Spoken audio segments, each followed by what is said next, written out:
One of my jobs as president of the Federal Reserve Bank of Minneapolis is to serve on the Federal Open Market Committee. In its last meeting on August 9th, the committee took what I viewed as a significant policy step. I dissented from its decision. I believe that transparency is an essential part of effective policy formation, and so I'm offering this brief explanation of my decision. These views are not necessarily those of others on the Federal Open Market Committee, including Presidents Richard Fisher and Charles Plosser. Entering the meeting, the FOMC was following an unprecedentedly accommodative monetary policy. There were three elements to this policy. First, the Federal Reserve owned over $2.5 trillion of long-term government and government-backed securities. The purchase of the final $600 billion of these assets was announced in November 2010 and completed by the end of June 2011.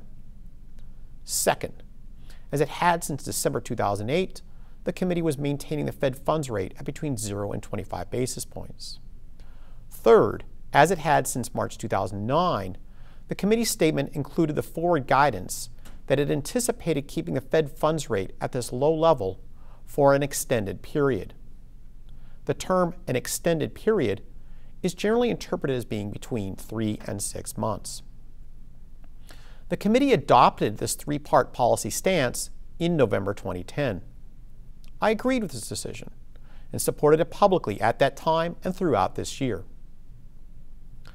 In its August 9th meeting, the committee changed this extended period language to say instead that it currently anticipates economic conditions are likely to warrant extraordinarily low levels of the federal funds rate through mid-2013.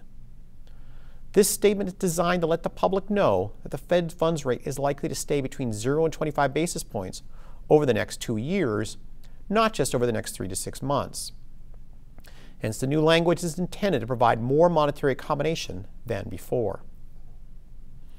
I dissented from this change in language because I did not believe that the evolution of macroeconomic data reflected a need to make monetary policy more accommodative than in November 2010.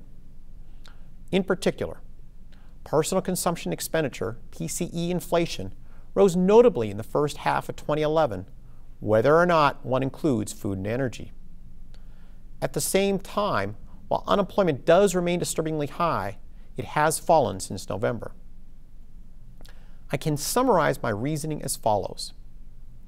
I believe that in November, the committee judiciously chose a level of accommodation that was well calibrated for the prevailing economic conditions. Since November, inflation has risen and unemployment has fallen. I do not believe that providing more accommodation, easing monetary policy, is the appropriate response to these changes in the economy.